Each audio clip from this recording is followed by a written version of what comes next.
নামাজে যে দোয়া পড়লে গুনাহ মাফ হয়ে যায়, ক্যান ইউ ইমাজিন দ্যাট? আপনি কল্পনা করতে পারছেন? নামাজ হচ্ছে এমন একটা ইবাদত, পৃথিবীর ভিতরে যত ইবাদত রয়েছে সর্বশ্রেষ্ঠ ইবাদত হচ্ছে নামাজ। এই নামাজের ভিতরে একটা দোয়া পড়লে গুনাহ মাফ হয়। এটা নবীজি সাল্লাল্লাহু আলাইহি সাল্লাম নিজে আমাদেরকে শিক্ষা দিয়েছেন। তিরমিজি শরীফের 3531 নম্বর হাদিসে রয়েছে।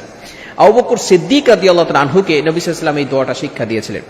আবু বকর সিদ্দিক রাদিয়াল্লাহু তাআলা আনহু একবার নবীজি সাল্লাল্লাহু আলাইহি ওয়াসাল্লামের কাছে এসে বললেন, ইয়া রাসূলুল্লাহ, ইয়া হাবিবাল্লাহ, আমার জাহান্নামের কথা শুনলেই বড় ভয় লাগে, কবরের আযাবের কথা শুনলেই বড় ভয় লাগে, কিন্তু আমার নামাজ পড়তে বড় ভালো লাগে।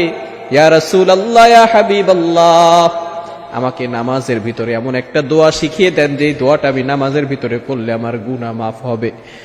সাথে সাথে নবীজি সাল্লাল্লাহু আলাইহি ওয়াসাল্লাম আবু বকর সিদ্দিক রাদিয়াল্লাহু তাআলা আনহুকে একটা দোয়া শিখিয়ে দিলেন, চমৎকার একটি দোয়া।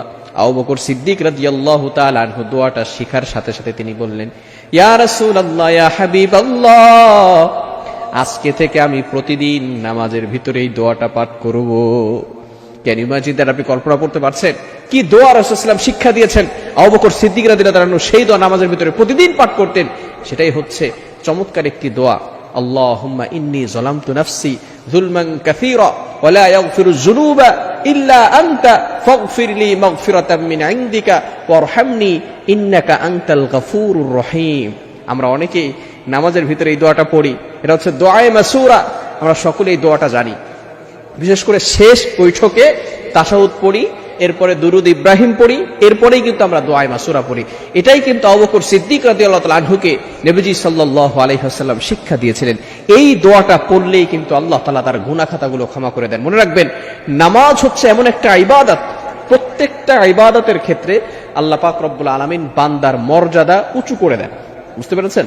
প্রত্যেকটা ইবাদতের ক্ষেত্রে আল্লাহ তাআলা বান্দার মর্যাদা উঁচু করে দেন, কিন্তু একমাত্র ইবাদত নামাজ, এই নামাজের মাধ্যমে আল্লাহ পাক রব্বুল আলামিন বান্দার মর্যাদা উঁচু করেন, সাথে সাথে তার পিছনের গুনাহ খাতাগুলো ক্ষমা করে দেন। সুবহানাল্লাহি ওয়া বিহামদি।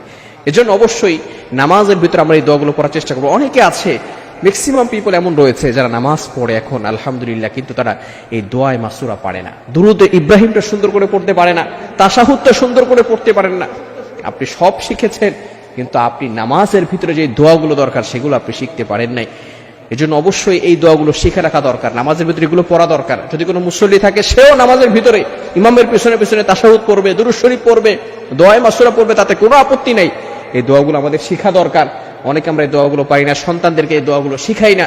এগুলো আমাদেরকে পড়তে হবে এবং শিখতে হবে। কেননা নামাজ হচ্ছে এমন একটা ইবাদত, in the day of judgement, কিয়ামতের ময়দানে সর্বপ্রথম কিন্তু বান্দার নামাজের হিসাব নেওয়া হবে।